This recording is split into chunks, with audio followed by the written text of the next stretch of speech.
In my tireless effort to look at gaming alternatives for Cyberpunk 2077, I can't say that I expected to have occasion to compile alternatives for genital customization, but here we are. As you may know, Cyberpunk 2077 features extensive male and female genital tailoring, a blending of the idea of gender in general, and brief first-person sex scenes. Honestly, female breast modification isn't new, but I'm completely confident at least someone out there is curious about alternative games with male genital customization. Unfortunately, none of the ones with which I am familiar are cyberpunk themed. By the way, if you enjoy this or any of my work, please be sure to like, subscribe, and share the videos. It really helps a small channel like mine. Okay, on to the debauchery. First up, we've got Conan Exiles, an online multiplayer survival game set in the world of Conan the Barbarian. Conan Exiles features an extensive character creator. If you choose to play as male, you'll have the option to adjust the endowment of the character.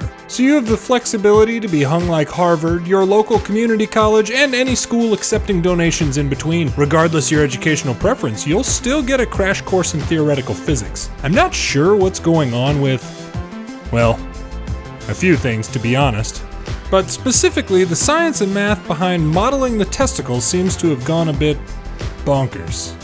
Specifically, it's, jiggly, I guess? Without reason? Many people rightly joke about breast physics being overstated, particularly in games like Dead or Alive Extreme Beach Volleyball, but, yeah. As a brief aside, you all remember those bounce houses you loved as a kid? Well, they've got those for adults too. I know, it's life-changing information and you're welcome.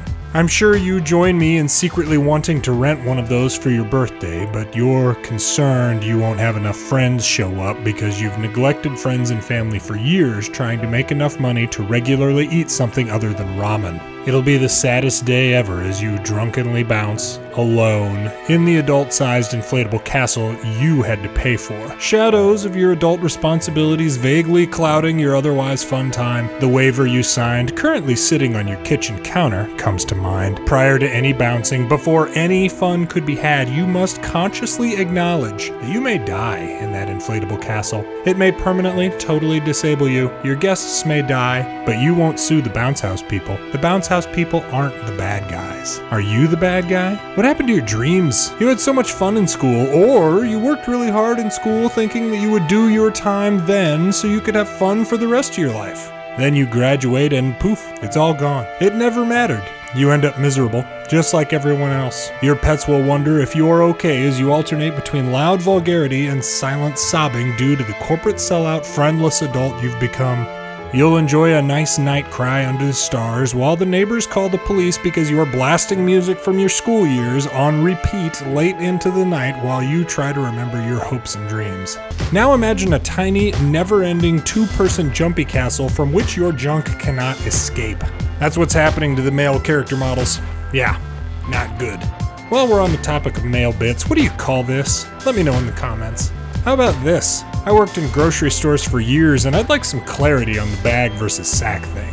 Shifting things around a bit, Scum, an early access multiplayer open world survival game, also features man-flute manipulation, but in a way that actually affects character traits other than just painful sack smacking. In fact, it's even described on the game's website as a pay-to-win mechanic. In short, the player selects the length of the character's love dart, and the shorter it is, the smarter your character. The best leg of the three defaults to 4 inches in length, and during character creation, players can choose between 3 and 10 inches in length, but it's more like 6 to 12 inches if you ask the male players. And each inch gained results in the loss of 1/2 of an intelligence point. Each inch shorter results in a 1/2 point of intelligence added. There's a joke to be had there about the inverse correlation between men thinking with their brains as opposed to letting their disco stick make the decisions, but it's almost too easy. The pay-to-win aspect arises as players who purchase a specific game bundle will start off with a 6-inch trouser snake instead of the standard 4.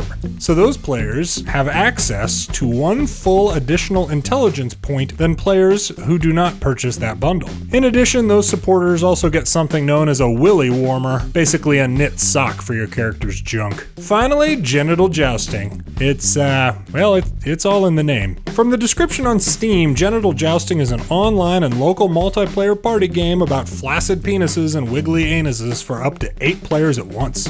Players control a detached penis complete with testicles and an anus. Multiple game modes provide a stimulating orgy of objectives: penetrate and be penetrated as fast as possible, or compete in absurd, silly, and sexually suggestive games and challenges.